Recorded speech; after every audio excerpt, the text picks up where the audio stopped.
Los dos detenidos por el asesinato en Gamonal de un joven de 28 años han pasado a disposición judicial. La Policía Nacional sigue buscando a un tercer implicado. Los detenidos estaban en situación irregular, pendientes de expulsión del país, y el presunto autor ya está en prisión provisional comunicada y sin fianza. Ya estamos aquí, buenas noches. Hoy se ha celebrado en Burgos la Comisión Territorial de Asistencia en Seguridad. Allí se ha informado que 13 camiones han aparecido este fin de semana con las ruedas pinchadas en Aranda de Duero, y también de la llegada de las primeras dosis del antiviral oral de Pfizer para reducir el riesgo de hospitalización por COVID. En Burgos, en Sargentes de la Lora, se sitúa el único yacimiento de petróleo de la península que se podría explotar. Recientemente ha sido declarado bien de interés cultural, pero ahora se reabre la posibilidad de hacer allí prospecciones para intentar extraer petróleo. Noelia Ordóñez. En este campo petrolífero de Ayolo, en Burgos, aún quedan más de 100 millones de barriles por extraer. Explorarlo para ponerlo en marcha podría ser una opción para hacer frente a la crisis energética. Podría incluso ser generador de energía renovable con la producción de hidrógeno. Con los precios que hay ahora, con la demanda que tenemos en este país del petróleo, pues bueno, no sería ninguna locura volverlo a poner en marcha. Las esquelas funerarias del siglo XIX, las necrópolis burgalesas de la Edad de Hierro o la vida del político Ruy Vallejo son tres de las últimas publicaciones de la institución Fernán González. Hoy se han presentado junto con las actividades programadas hasta final de curso. 6 conferencias de académicos y de gente de fuera de la academia que se van a desarrollar durante los meses finales de marzo, abril, mayo y junio. 3 de ellas van a estar vinculadas a una actividad científica. En deportes hablaremos de las victorias de Hereda San Pablo, Mirandés y Burgos Club de Fútbol. El equipo de Julián Calero superó al Tenerife gracias a un solitario gol de Miguel Rubio y dejó la salvación encarrilada de manera virtual. Me lo voy a pasar como un cerdo en un charco, así que imaginaros, revolcándome estas 9 jornadas. ¿Por qué? Porque creo que es así. ¿Cómo voy a disfrutar? Viendo competir a estos chicos como bestias, porque vamos a seguir compitiendo igual. Avanzamos el tiempo. Mañana tendremos una nueva borrasca en el sur de España. Traerá lluvias y chubascos a partir de mediodía y por la tarde, que en el sur pueden ir acompañados de tormenta. Las temperaturas empiezan a bajar.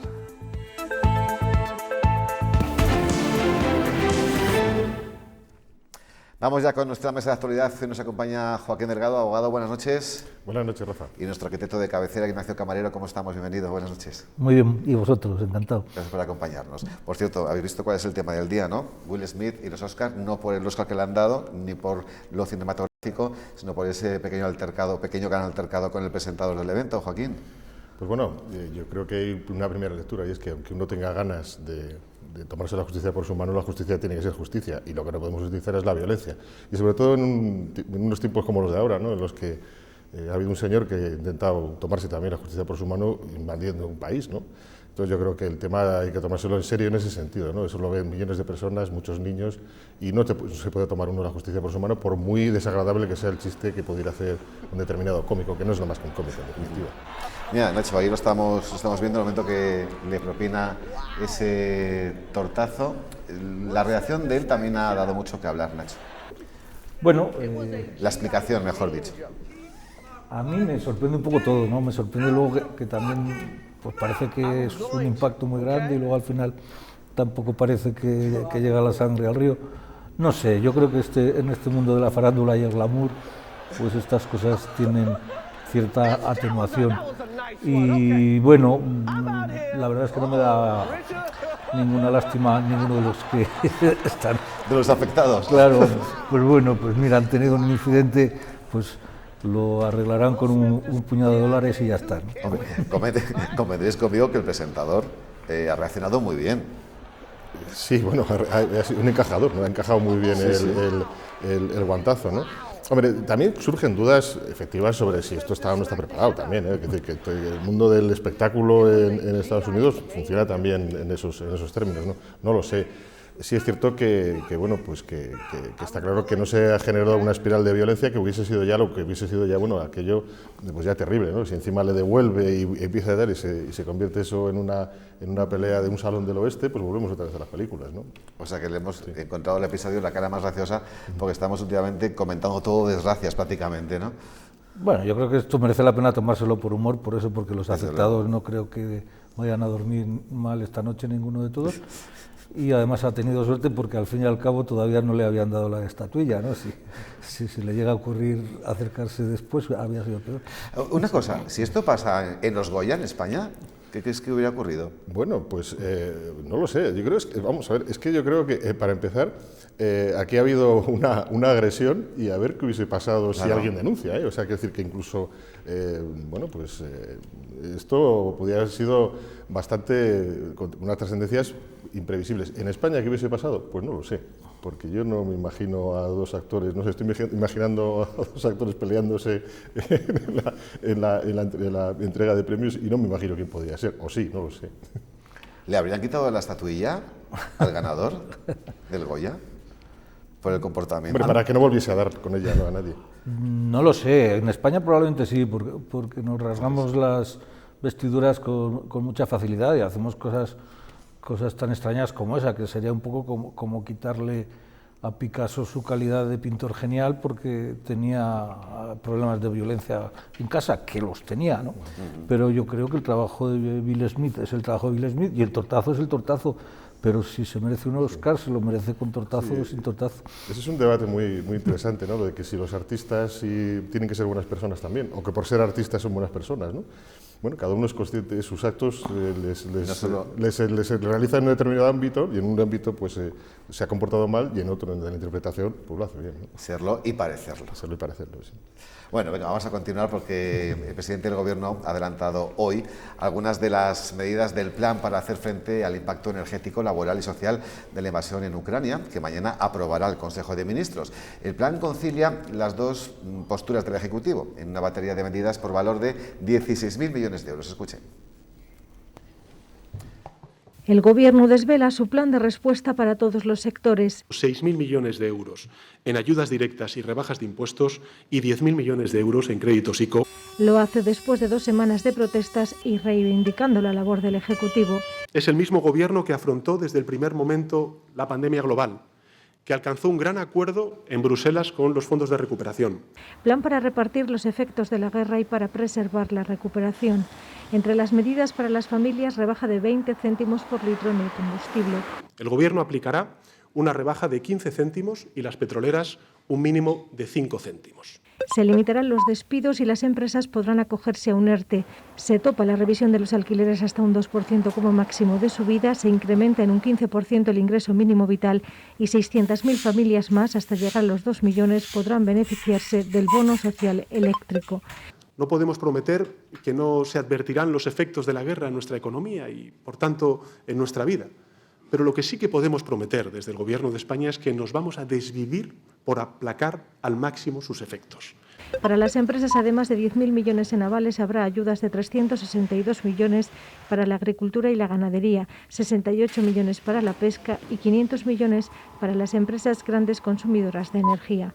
¿Qué más tiene que ocurrir para que respondamos unidos?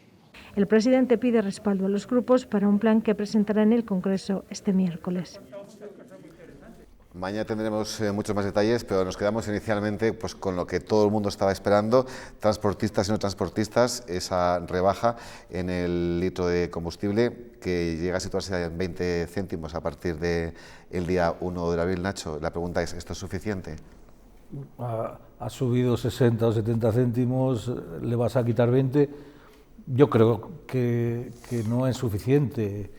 Ni tan siquiera el sentido de las medidas, ¿no? Yo me recuerda mucho a medidas bolivarianas, intervencionistas, al plan E de Zapatero. El tratar de que el gobierno se convierta en una especie de caja de Pandora que pueda ir ayudando con una dádiva a todos los ciudadanos, normalmente lo que hace es destrozar las economías y retrasar mucho la capacidad de reacción. Yo creo que que no hay mucho más que decir, ¿no? Son bonificaciones a la luz, bonificaciones al combustible, prohibir echar a la gente, controlar los alquileres, y yo le diría, ¿y qué? Si el problema es cómo diseñar una economía más ágil y menos contaminada y con menos servidumbres, que pueda reaccionar mejor a lo que nos viene encima. ¿Tú también te esperabas más, Joaquín, de este plan de choque? Bueno, no lo sé, porque la verdad es que primero hay que ver cómo se materializa mañana, ¿no? O sea, Sí, que claro. exactamente cómo son las medidas. Yo creo que se echa de menos una política fiscal. O sea, yo no digo bajar o subir impuestos, que no tiene por qué coincidir una política fiscal con subir, o en este caso bajar los impuestos, sino igual racionalizarlos un poco, ¿no? Y echo de menos también el que el presidente del Gobierno no diga antes que hay que llegar a un acuerdo y lo diga después. Es decir, lo que él no puede pretender es que se diga absolutamente que sí a todo lo que hace sin previamente haber contado con todas las fuerzas políticas y las fuerzas sociales, ¿no? Yo creo que eso ya de principio pues invalida bastante este tipo de medidas, con independencia de que luego por cuestiones de Estado pues sí efectivamente están bien diseñadas y están en un marco que se compatibiliza también con nuestro ordenamiento jurídico, porque no olvidemos que algunas de ellas son discutibles, como la de los alquileres, etcétera. Vamos a ver cómo se articula. La prohibición de despedir, etcétera, etcétera. Es decir, vamos a ver cómo se articulan, y entonces, bueno, pues todo esto pues puede tener también el apoyo del arco parlamentario, ¿por qué no? En cuanto a las medidas concretas, bueno, pues yo creo que aquí lo que está fallando precisamente quizás sea la oportunidad, ¿no? Yo creo que esto tendría que haberse hecho directamente antes. Yo creo que los tiempos también son importantes, no solo en política, sino también en política económica, ¿no? Y luego, por último, decir que esto no nos vendan que es una cuestión de la guerra de Ucrania. La crisis es mucha crisis desde que salimos de bueno, que eso es otro tema, si hemos salido o no de la pandemia, la crisis de las materias primas, y entre ellas el petróleo y las materias de la energía, pero también otro tipo de materias primas, ¿no? ¿Algo que apuntar, Nacho? Bueno, la última frase genial, como siempre, diciendo que estemos tranquilos, que el Gobierno se va a desvivir por solucionar el tema de la energía. Es algo que usa muchas veces el presidente Sánchez: nos vamos a desvivir, el ministro está haciendo todo lo que puede. Pues hombre, yo cuando les veo en la foto no me parece que tengan la imagen de muy desvividos, ¿no? Desvivida parecía la Madre Teresa cuando aparecía totalmente enjuta y casi con harapos. Estos, desde luego, no tienen pinta de estar desvividos por nada. Bueno, pues mañana volveremos a hablar, ya cuando tengamos todo mucho más claro. Avanzamos, los paros de los transportistas acumulan ya 2 semanas y la plataforma defiende que no van a cesar en sus reivindicaciones. La rebaja subvencionada, que hablábamos, de 20 céntimos en el precio del combustible, dicen que no es suficiente y reclaman medidas urgentes para que sea rentable poner el camión en carretera. Los transportistas no quieren perder dinero cada vez que arrancan el camión. Nosotros lo que queremos es un precio justo por el transporte. El Gobierno se ha comprometido a una ley que regule la subcontratación y la rentabilidad para que no se pueda contratar por debajo de los costes de explotación, al estilo de la ley de cadena alimentaria. Por lo menos que nos dé algo que nos impulse a poder trabajar y poder arrancar el camión y decir, bueno, pues hoy no voy a perder dinero, hoy me va a quedar algo, hoy voy a llevar algo a mi casa. Pero hasta que esa ley entre en vigor, la Plataforma de Defensa del Transporte de Mercancías reclama al Gobierno una medida transitoria con urgencia o irán un paso más lejos. Es que a partir del día 1, si no se sientan a hablar con nosotros y nos dan medidas concretas, vamos a hacer el cese de actividad. Nos vamos a borrar de autónomos. Además, piden mejorar sus condiciones laborales. Aquí tienes un accidente con el camión y te figura como accidente de tráfico, un accidente laboral. Oiga, nosotros nos dedicamos a conducir y si tenemos un accidente en la carretera es nuestro puesto de trabajo. Entonces tiene que ser un accidente laboral. Y defienden reivindicaciones históricas como más áreas de descanso seguras, la regulación de la carga y descarga o la jubilación a los 60 años.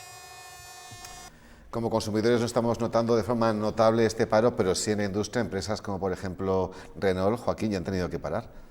Bueno, lo decíamos el otro día, es una consecuencia de que nace un paro de este tipo, un plante, pues evidentemente lo que tratas de hacer de causar cierto perjuicio que es lo razonable dentro de estas reivindicaciones, ¿no?, de estos paros, ¿no? A mí sí que me parece que ahora mismo los transportistas, yo creo que sobre todo esta plataforma, yo creo que están a punto de morir de éxito, y lo digo porque, claro, si efectivamente ya se ha dado un paso, ya les ha recibido la vista, algo que precisamente nos parecía a todos demencial, que no se reuniese con ellos, etcétera, yo creo que ya ahora mismo tendrían, y es una opinión, que haber pregado un poco velas y, bueno, pues dejar que los acontecimientos fueran hacia adelante, y buscar un poco también su propia representación o su representatividad, ¿no? Y a partir de ahí, pues sus reivindicaciones, que son muy razonables, buscar el apoyo no solamente en el gobierno, sino también en el resto de los consumidores, de los usuarios, de los ciudadanos en general, porque efectivamente vemos que muchas de sus reivindicaciones son justas, sobre todo el de no poder trabajar a pérdida, y que eso efectivamente se materialice una ley como efectivamente existe en la cadena alimentaria. Otras reivindicaciones pues seguirán siendo históricas y seguirán siendo reivindicaciones de un colectivo, como tienen todos los colectivos, que tendrían que tener su cauce normal y razonable para dirigirse a la Administración y reclamarlo. Cierto es que la ministra de Transporte le recibió el viernes por la tarde, pero también antes de esa reunión ya declaró públicamente que no iba a cambiar ni una coma del texto firmado. Sí, lo ha hecho fatal, es evidente que lo ha hecho fatal, o sea, no estoy diciendo que lo haya hecho. Ya que me reúno contigo, que sepas que te voy a decir ni pizca de caso. Se estaba desviviendo la ministra, parece ser. A ver, yo creo que es un problema de modelo. El problema de los autónomos en este país, también el de los transportistas, es un problema que sobre todo responde a que tienen que hacer un sobreesfuerzo comparado con el resto de trabajadores para poder llegar a fin de mes, la gran mayoría de los autónomos. Entonces, si una persona tiene un camión, tiene una hipoteca para poder pagar el camión, tiene unos gastos y desde el combustible le suben, casi le duplican el combustible, y no lo puede repercutir con facilidad, evidentemente ese modelo está en quiebra, ¿no? La gran pregunta es si queremos o no apostar por nuestros autónomos, que este gobierno no quiere, y esa también es mi gran reivindicación, ¿no? Porque yo creo que tenemos que hacer una sociedad más sensible al individuo y más sensible a los autónomos y a las pequeñas empresas, porque me parece mucho más humano, ¿no? Hoy en día es muy difícil convencerle a un autónomo de casi nada, porque inmediatamente se compara con un trabajador, por ejemplo, de la Administración, que tiene unas condiciones que distan de él muchísimo, empezando por horas, sueldos, días libres. Yo creo que es una cuestión de modelos y que este régimen nuevo en el que estamos pues está apostando por estos regímenes intervencionistas que penalizan al hombre libre y al autónomo. Y mira lo que ha dicho uno de los transportistas a los que hemos entrevistado para elaborar la información que hemos visto anteriormente, es que si yo hoy salgo a trabajar pierdo 100 euros, y eso multiplícalo. Claro, es evidente. Es evidente que la situación que tienen los transportistas es para que efectivamente salgan a la huelga. Pero eso no quiere decir que, bueno, pues una vez que ya se han dado algunos pasos, no traten de reconducir un poco su posición, porque se están dando ahora mismo, bueno, pues se está viendo que es posible que esa plataforma pues esté perdiendo ya cierta parte de su representatividad o de su apoyo que tenía en el momento. Entonces yo quiero decir que ahí es un poco de estrategia por parte de las reivindicaciones de un colectivo el poder de un momento dado ir hacia adelante e ir hacia atrás, sobre todo enseñando ya, porque han enseñado ya el poder que pueden tener para, bueno, pues en algún momento paralizar incluso la actividad económica. Pero es que igual, primero, hablando de acuerdos, tendría que ser esta plataforma la que se tuviera que reunir con el Comité Nacional que iba a negociar con el Gobierno y ellos ponerse de acuerdo primero. A ver, parece sorprendente que al sector de los transportes se les meta a todos en la misma bolsa, porque no tiene nada que ver las condiciones de trabajo y la forma de funcionar de una gran empresa del transporte con las condiciones de trabajo de los autónomos, ¿no? Ahí parece que ya existe un problema claro de que falta alguien en esa mesa, de que hay una silla vacía, o igual tiene que haber dos mesas, no lo sé. Pero bueno, eso es muy del gusto también de los partidos. Lo primero que han querido hacer al acometer contra la reforma laboral es quitar la posibilidad de que las empresas tuviesen convenios particulares, ¿no? Son políticas intervencionistas y es muy difícil que desde personajes que tienen este perfil político se pueda solucionar. Venga, pues vamos a cambiar de asunto porque hoy satisfacción, pero también algo de temor, al volver desde hoy a una situación que teníamos olvidada. Han sido más de 2 años con restricciones, pero España desde hoy cambia sus reglas ante la COVID. El objetivo es tratar a esta enfermedad de la misma manera que otras, como por ejemplo la gripe. Sí, todos cogimos manía al Resistiré, al clásico y a esta versión confinada, pero fue la canción oficial de la época de las restricciones más duras de estos más de 2 años de pandemia. En esos días de marzo y abril de 2020 no podíamos salir de casa más que para lo imprescindible. Esa fue la primera ola, la más dura, la que nos puso a todos el alma en vilo y que terminó cuando el verano asomaba después de haber paseado por turnos y siempre con la mascarilla que se sumó a nuestro vestuario imprescindible. Hasta se multaba a quien no la llevara puesta. Esa nueva normalidad volvió a truncarse con la segunda ola, que no nos metió en casa, pero sí provocó los cierres perimetrales y limitaciones de aforos en bares, teatros, iglesias y cualquier espacio interior para evitar la expansión del virus. En otoño de 2020 veíamos con esperanza los avances de una vacuna que llegó antes de terminar el año. En esos días de cenas solo con convivientes se estaba gestando la tercera ola. Desde la Unión Europea se creó el pasaporte COVID y se abrieron las comunidades para animarnos a viajar en verano, a pesar de que la cuarta ola seguía haciendo daño. Menos traumática fue la quinta, con un porcentaje ya muy amplio de población vacunada cuando el otoño estaba a la vuelta de la esquina. Y así llegamos a la Navidad de Omicron y la sexta ola, un torbellino de contagios PCRs o antígenos bajas y aislamientos que parece han acelerado el proceso de gripalización de la COVID. ¿Cuántas cosas han pasado en estos 2 años? Que es mucho tiempo, ¿no? Que se haya pasado muy rápido. Pues bien, y ya solamente queda por quitar una restricción, que es la mascarilla en el interior de los locales, porque lo demás ya, hasta desde hoy, los positivos asintomáticos o leves no tienen ni que quedarse en casa, poder ir a trabajar, no tienen que hacerse una PCR ni un test de antígenos. Nacho. Bueno, mucho tiempo y muy poco, ¿no? Yo creo que ha sido un milagro de la ciencia la capacidad de respuesta y que casi también es un milagro que ahora podemos estar hablando de esta posible gripalización, que esperemos que sea un éxito, aunque pues, puede también tener algún tipo de problema. Hay muy poco que decir ante una situación que era totalmente nueva para todos. Y poco más que eso, ¿no? Yo me acuerdo de los pronósticos de los científicos serios, de Adolfo Sastre, por ejemplo, el burgalés y compañero mío de clase, pues que acertó desde el primer minuto y si acaso pues manejaba unos tiempos que se han mejorado, ¿no? Yo creo que lo que cabe es seguir luchando contra las enfermedades y vamos a ver si la mascarilla ya es solo un mal recuerdo. Bien, pues precisamente sobre los expertos a los que tú has nombrado, ¿no? Has nombrado uno muy nuestro, Burgalés, que ha estado en este plató pues, en 2 ocasiones gracias a la pandemia, que pues, conocer a gente maravillosa en estas circunstancias también es de agradecer, ¿no? Y que saben tanto. Pero esos expertos apuntan a que todavía es un poco pronto para que un contagiado, aunque sea asintomático, vaya a su puesto de trabajo, aunque se ponga la mascarilla. Bueno, aquí hemos asistido en un fenómeno, y es que el Boletín Oficial del Estado o de la provincia o de la comunidad autónoma nunca ha ido a la vez que los expertos, que los científicos y que la propia pandemia.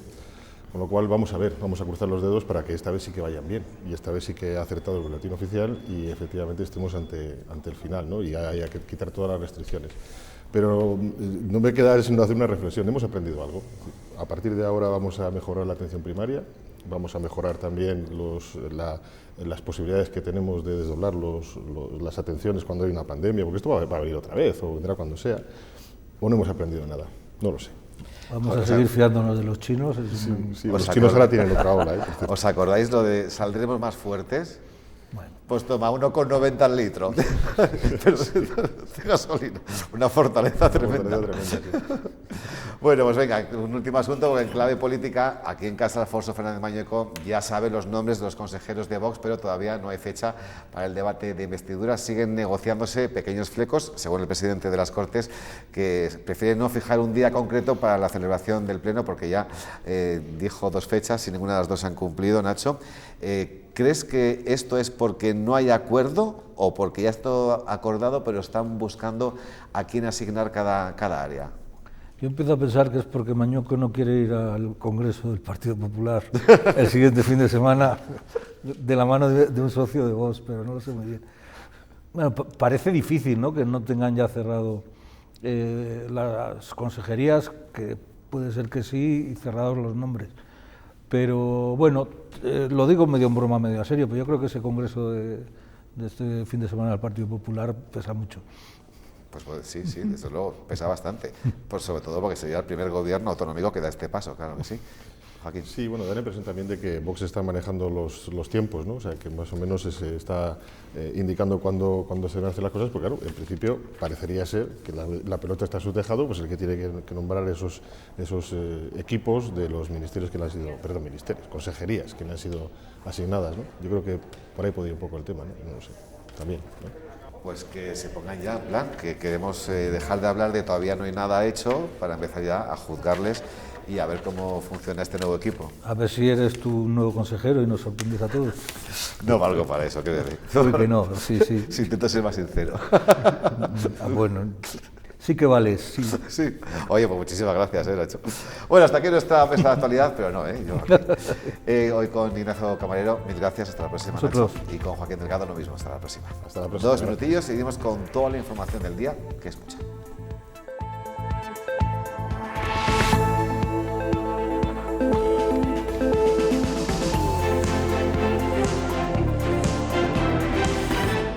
Buenas noches, comienza ya Noticias 8.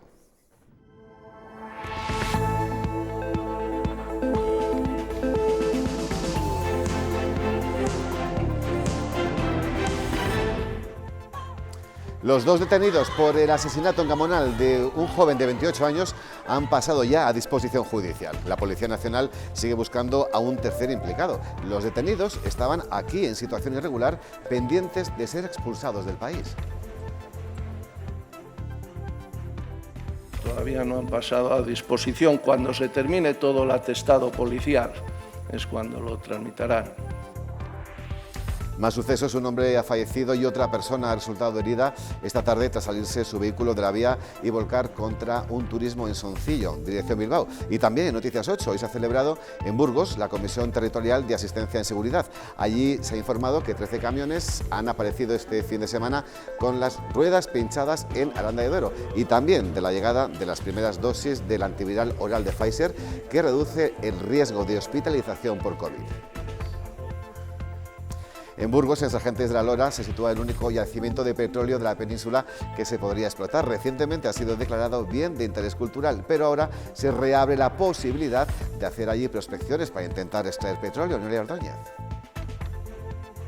En este campo petrolífero de Ayoluen en Burgos aún quedan más de 100 millones de barriles por extraer. Explorarlo para ponerlo en marcha podría ser una opción para hacer frente a la crisis energética. Podría incluso ser generador de energía renovable con la producción de hidrógeno. Con los precios que hay ahora, con la demanda que tenemos en este país del petróleo, pues bueno, no sería ninguna locura volverlo a poner en marcha. Las esquelas funerarias del siglo XIX, las necrópolis burgalesas de la Edad de Hierro o la vida del político Ruiz Vallejo son 3 de las últimas publicaciones de la institución Fernán González. Hoy se ha presentado junto con las actividades programadas hasta final de curso.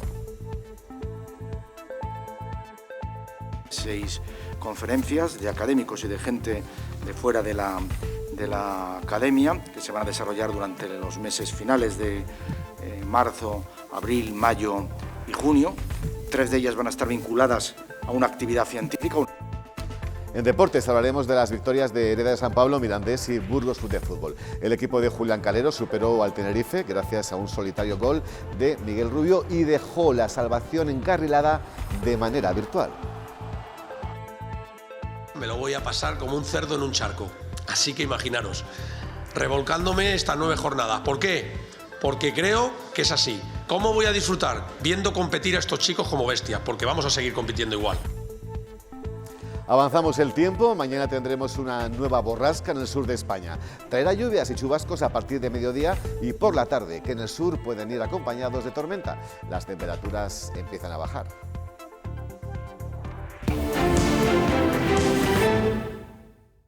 Los dos detenidos por el crimen de Francis Frías, el joven de 28 años apuñalado el sábado por la mañana en Gamonal, ya han pasado a disposición judicial. La policía destaca la rápida respuesta que está manteniendo esclarecer este asesinato con agilidad. Los detenidos estaban en situación irregular, pendientes de ser expulsados del país. La rápida actuación, que es lo fundamental, ¿no? Para no solo transmitir la idea de seguridad objetiva, como así fue, sino también la subjetiva por la respuesta pronta. Todavía no han pasado a disposición. Cuando se termine todo el atestado policial es cuando lo tramitarán. Todo ocurría pasadas las 7:30 de la mañana cuando presuntamente un joven de 20 años apuñalaba a otro varón de 28 en esta altura de la calle Vitoria, en pleno barrio burgalés de Gamonal.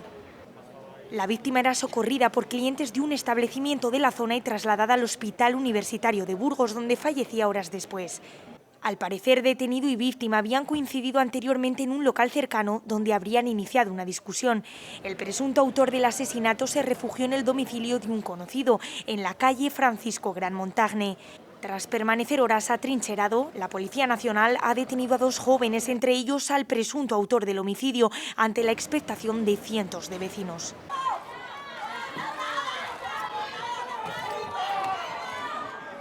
El arma, un cuchillo de cocina de 20 centímetros, también ha sido recuperado. Pues el presunto autor ya se encuentra en prisión provisional y sin fianza, y la delegación del Gobierno investiga un acto violento en Aranda que puede estar relacionado con la huelga de transportistas. Ayer se denunciaron daños en 13 camiones que aparecieron con las ruedas pinchadas en un aparcamiento vallado y con seguridad. Lo ha dicho Virginia Barcones, que ha presidido en Burgos la Comisión Territorial de Asistencia en Seguridad. Entre otros asuntos, también ha destacado que de momento han sido 133 refugiados ucranianos los que han pedido protección temporal en nuestra provincia. Y por otro lado, hoy llegan a Lugo las 133 primeras dosis del antiviral de Pfizer, que reduce el riesgo de ser hospitalizado por COVID.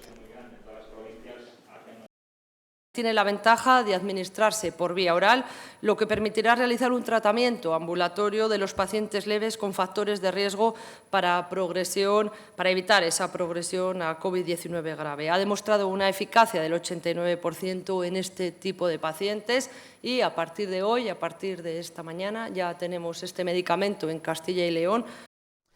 El presidente del Gobierno ha adelantado hoy algunas de las medidas del plan para hacer frente al impacto energético, laboral y social de la invasión en Ucrania, que mañana aprobará el Consejo de Ministros. El plan concilia las dos posturas del Ejecutivo en una batería de medidas por valor de 16.000 millones de euros.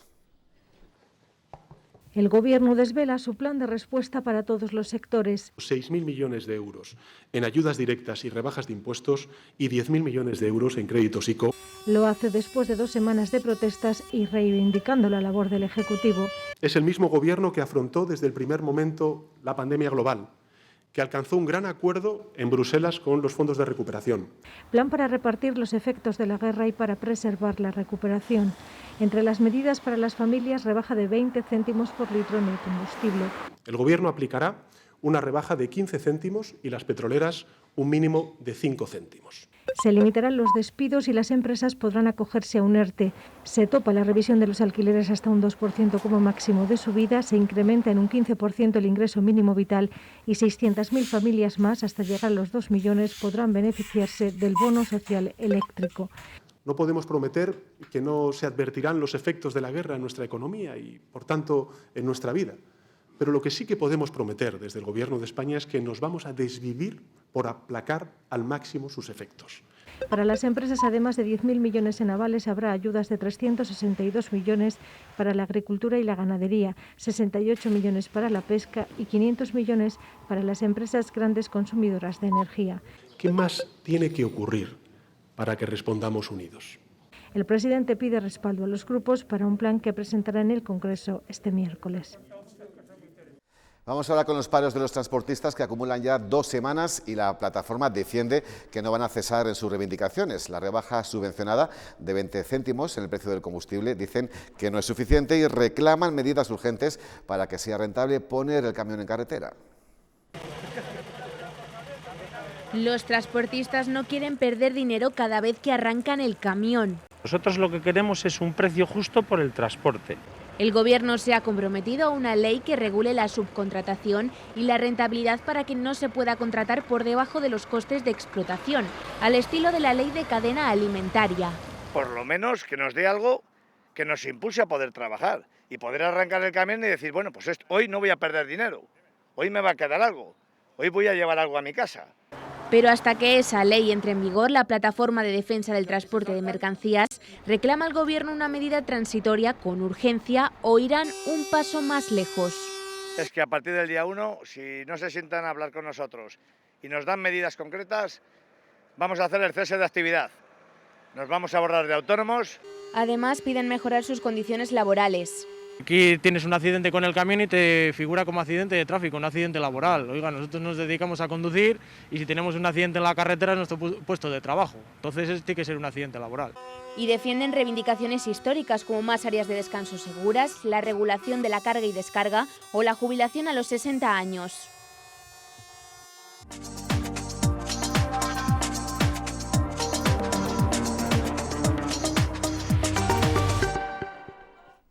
Les contamos ahora que el único campo de petróleo que hay en España está aquí en Burgos, en la localidad de Sargentes de la Lora. Saben que acaba de ser declarado bien de interés cultural, pero vuelve a ser foco de atención porque podría explotarse de nuevo. Allí aún existen recursos en el subsuelo. Noelia Ordóñez. Sí, aún quedan más de 100 millones de barriles por extraer. Sargentes de la Lora apoya explorar este campo y ponerlo en marcha para hacer frente a la crisis energética. Podría ser incluso fuente de energía renovable, inyectando oxígeno para producir hidrógeno. Una alternativa entre cultura e industria que marcaría un antes y un después en la comarca burgalesa de Las Loras. El Colegio Oficial de Geólogos ha pedido que se inspeccionen los recursos existentes en este campo petrolífero burgalés, el único de España. En sus 50 años de funcionamiento se extrajeron 17 millones de barriles, pero a día de hoy aún quedan más de 100 millones sin extraer. Puede seguir trabajando, puede seguir extrayendo, hay nuevas técnicas, esas técnicas se utilizan en Europa. Vamos, no acabamos de entender esta situación, no acabamos de entender cómo está parado, no acabamos de entender cómo no se aprovechan esas renovables, pero bueno, en fin, y más sabiendo las reservas que sabe el Gobierno, que sabe el Ministerio que tenemos. Ante el aumento del precio del petróleo, este campo podría ser una fuente de energía para España. Los expertos aseguran que pueden aplicarse nuevas técnicas. Inyectando el oxígeno de la energía eólica se genera hidrógeno. Como no viene de una energía renovable, no se denomina un hidrógeno verde, pero es un hidrógeno azul, un hidrógeno descarbonizado. Vamos, aquí sería, para una comarca con la despoblación que tenemos, con la falta de asentamiento poblacional, pues bueno, sería un antes y un después a un municipio, a una comarca que demanda empleo. La reactivación de este campo, declarado recientemente bien de interés cultural, impulsaría de nuevo la economía de toda una comarca y ayudaría a España a no depender energéticamente del exterior. Desde hoy estamos en la fase de gripalización de la COVID-19. Los casos leves y asintomáticos ya no tienen que aislarse. Se les recomienda, eso sí, que tomen medidas como el uso de la mascarilla en todo momento o evitar el contacto con personas vulnerables. Otro de los cambios que entra en vigor es que la realización de las pruebas diagnósticas, un test, una PCR, serán solamente, en principio, a las personas mayores de 60 años o a personas vulnerables o con casos graves.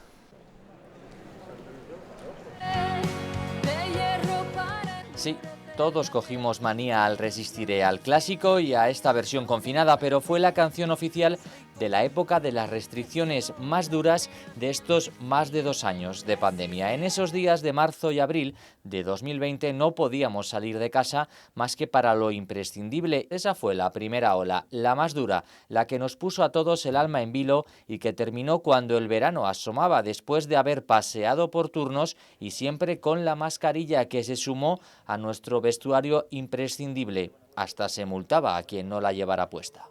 Esa nueva normalidad volvió a truncarse con la segunda ola, que no nos metió en casa, pero sí provocó los cierres perimetrales y limitaciones de aforos en bares, teatros, iglesias y cualquier espacio interior para evitar la expansión del virus.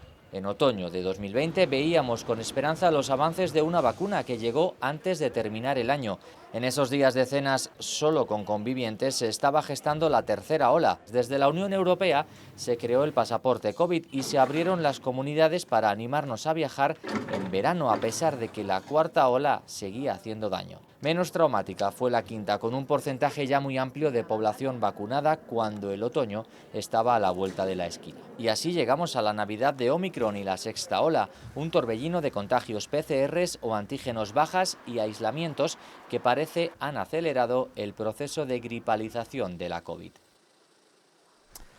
Ya han llegado los primeros refugiados ucranianos al hostel municipal de la calle Miranda. Esta tarde el alcalde ha visitado las instalaciones y el ayuntamiento prorroga la campaña llamada La violencia se aprende, que tiene como objetivo prevenir el maltrato infantil. Una campaña de sensibilización con audios y vídeos que se difundirán a través de los medios de comunicación durante los próximos meses.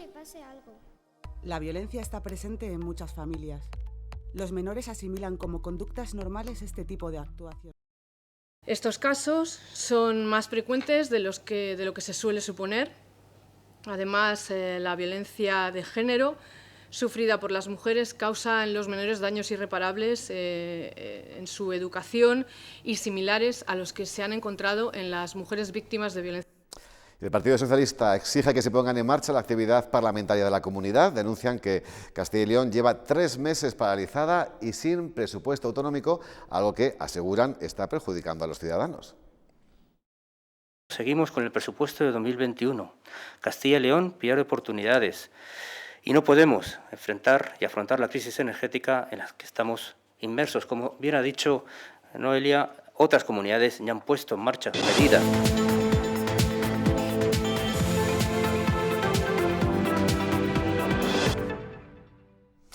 Hereda San Pablo consiguió su victoria más cómoda de la campaña en el Coliseum. Los de Paco Olmos dejaron encarrilado el partido en el primer cuarto ante un desdibujado Casa de Monzaragoza que solamente ofreció resistencia en chispazos individuales. Era una tarde no apta para los timoratos, la que se esperaba en el Coliseum, pero ese mensaje solo pareció calar en Hereda San Pablo. Tras un inicio algo frío de la mano de Noco bajo tableros y con Yarel Edi acribillando desde la larga distancia, el equipo burgalés abrió una brecha de 15 puntos con un esclarecedor 28-13 al cierre de los 10 primeros minutos del partido. En el segundo periodo las defensas se impusieron a unos ataques deslavazados y que se guiaban por el impulso personal. En ese reino de los ciegos el tuerto fue Casa de Monzaragoza, que recortaba la diferencia al descanso, dejándola en 8 puntos con el 38-30 que reflejaba el electrónico.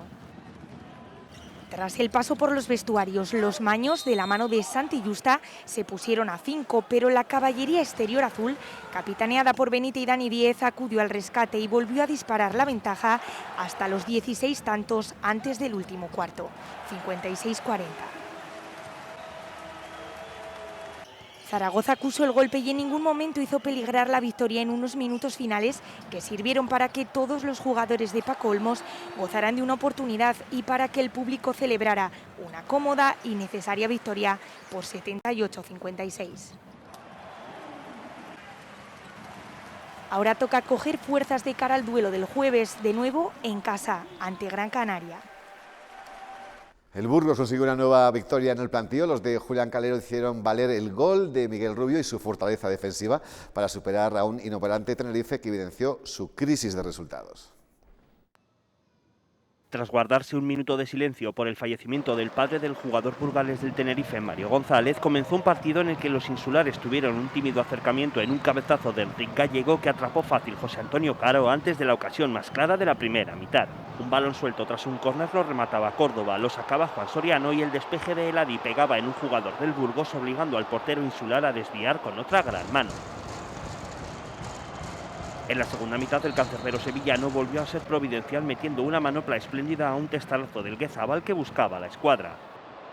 En el saque de esquina siguiente, Mumo remataba mal de volea, pero tenía más fe. Se llevaba el balón ante el Adi, ponía un pase de la muerte que tocaba Juan Soriano y conseguía empujar a la red Miguel Rubio para hacer el único tanto del encuentro.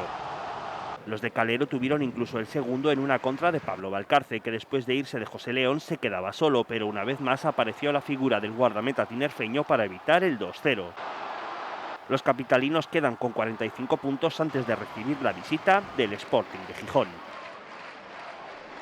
Y el Mirandés consiguió su tercera victoria consecutiva. Los rojillos superaron con claridad a una Ponferradina que solo reaccionó a raíz del tercer tanto de los de Echeverría. Un penalti cometido por el meta berciano ponía las cosas de cara para el Mirandés. Sergi Puig desviaba al poste el tiro de Camello, pero el rechace lo cogía el propio punta para hacer el 1-0. Antes de la media hora, Íñigo Vicente habilitaba a Camello, que puso un centro perfecto para que Alejandro Marqués cabeceara a placer el 2-0. En los estertores del primer tiempo, la Ponferradina se pudo meter en el partido, pero el gol de Yuri fue anulado por fuera de juego. De ese posible 2-1 se pasó al 3-0 en una jugada excelente de los rojillos que culminó Camello tras un gran centro de Imanol. A los 77 de juego, Pascanu recortaba distancias para los del Bierzo, que metieron poco después el miedo en el cuerpo a la grada de Andúba con un lanzamiento de Juan Hernández que se estrelló en el larguero. A pesar de ese susto, los de Echeverría pudieron hacer el cuarto con un latigazo de Capellini, que también se topó con el travesaño. El Mirandés se coloca ahora mismo con 42 puntos, 11 más que el descenso.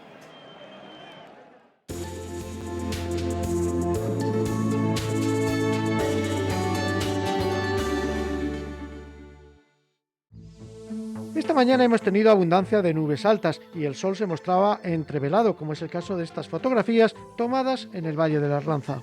Algo que se reflejaba muy bien en la imagen del satélite Meteosat, donde vemos esas nubes altas sobre la mitad norte de España, sobre la meseta norte, empujadas por vientos en altura, que eran del sur-suroeste. Y en el mapa previsto para mañana a mediodía, una nueva borrasca se va a situar en el sur de España, con una línea de inestabilidad que avanzará de sur a norte. Así que ojo mañana, porque volvemos a tener las lluvias generalizadas, sobre todo esta vez en el oeste y sur de nuestro país. A nuestra provincia llegarán sobre todo por la tarde y por la noche. En concreto para nuestra provincia, para este martes 29 de marzo. Aumento de nubosidad, como decía, con lluvias ya por la tarde y por la noche que afectarán tanto al norte como al nordeste. Las temperaturas bajan, pero aún siguen suaves, máximas de 14-15 grados y mínimas, como hoy, entre 6 y 7 grados. Como decíamos, por el este aumento de nubosidad, chubascos por la tarde, que serán algo más abundantes en la cara norte de la sierra y temperaturas a la baja, aunque aún suaves, máximas de 12-13 grados y mínimas de 6 por esta zona. En el centro y el oeste también nubosidad en aumento, según avance la mañana, ya por la tarde chubascos que en general serán débiles en toda esta zona y temperaturas a la baja. Las máximas se quedan sobre los 13-14 grados y las mínimas de 6. Ojo en el sur de la provincia, porque aquí será más notable la inestabilidad, especialmente en el suroeste. Ya desde por la mañana los cielos estarán nubosos y por la tarde habrá tormentas que pueden dejar chubascos localmente fuertes. En la zona de la sierra también algunas tormentas y chubascos, especialmente por la tarde. Máximas de 14 grados, mínimas de 6. Mañana en Burgos capital, progresivo aumento de nubosidad y lluvias al final de la tarde y por la noche. Empiezan a bajar las temperaturas diurnas, aunque el ambiente aún será suave. Y en días siguientes continuará la inestabilidad. Marzo se despedirá ya con frío y ojo porque abril nos llega con un típico retroceso al frío con una situación invernal. Y las lluvias de los últimos días han hecho que los ríos bajen con más alegría, como es el caso de este en Garganchón.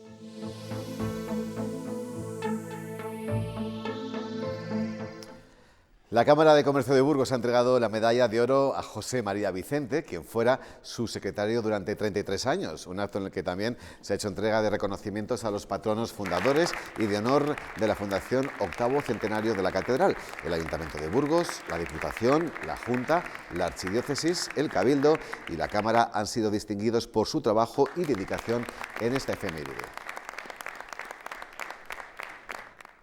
Vamos con la institución Fernán González, que ha presentado hoy 3 de las últimas publicaciones de la Academia. Los libros tratan de las esquelas funerarias del siglo XIX, las necrópolis burgalesas de la Edad de Hierro o la vida del político Ruiz Vallejo. Son las 3 últimas publicaciones de la institución Fernán González. Libro de María Jesús Bárcena sobre la literatura funeraria. En el libro de Isaac Rilova, el protagonista es el político del siglo XIX, Ruiz Zorrilla, y su relación con Burgos. Era natural del Burgo de Osma, pero tuvo alguna intervención destacada, como pudo ser cuando se inauguró el Palacio actual de Justicia con el rey Amadeo. Él le acompañaba al rey Amadeo en esa inauguración. Aunque fue enterrado en Burgos, trasladaron sus restos mortales a Burgo de Osma. Se produjo la restauración, él dijo, con los Borbones jamás, y se autoexilió a París. Estuvo 20 años en los cuales su influencia era tremenda. Cuando había una sonada, él estaba detrás. Decía que cuando él tosía, España se constipaba. El tercer libro, de Ignacio Ruiz Vélez, trata del descubrimiento de una necrópolis burgalesa en la Edad del Hierro. Nos ha aportado unos materiales, tanto de los de prospección como los de excavación, que señala justamente el punto intermedio entre el mundo de Mirabeche y el mundo de Villanueva de Teba. Es decir, estaríamos a finales de un siglo III, un siglo II antes de Cristo. Además, desde la Academia han presentado las actividades que llevarán a cabo hasta final de curso. Don Ernesto Pérez Calvo va a disertar sobre el tema del colacho, una fiesta, como él señala en su título de la conferencia, conocida pero poco reconocida. Será este jueves. La próxima es el 6 de abril y se presentará el libro de María Jesús Jabato. La delegada del Gobierno en Castilla y León, Virginia Barcones, ha visitado esta tarde la Catedral de Burgos, acompañada de distintas autoridades. Ha recibido como obsequio una medalla que le ha entregado el vicepresidente de la Fundación Octavo Centenario. Después, tras la foto oficial, ha visitado la muestra del concurso internacional de pintura infantil y la exposición El arte del detalle.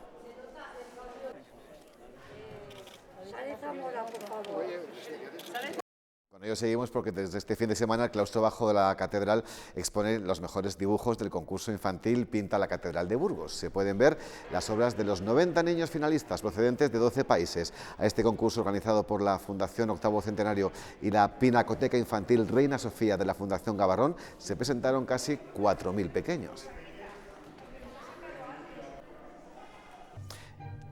Y durante este fin de semana se ha celebrado en el Foro Una Evolución la 8ª edición de un concurso nacional de danza. Estaban convocadas 2.000 personas y 60 escuelas de todo el país. Se pudo disfrutar de más de 1.000 coreografías de 12 estilos diferentes.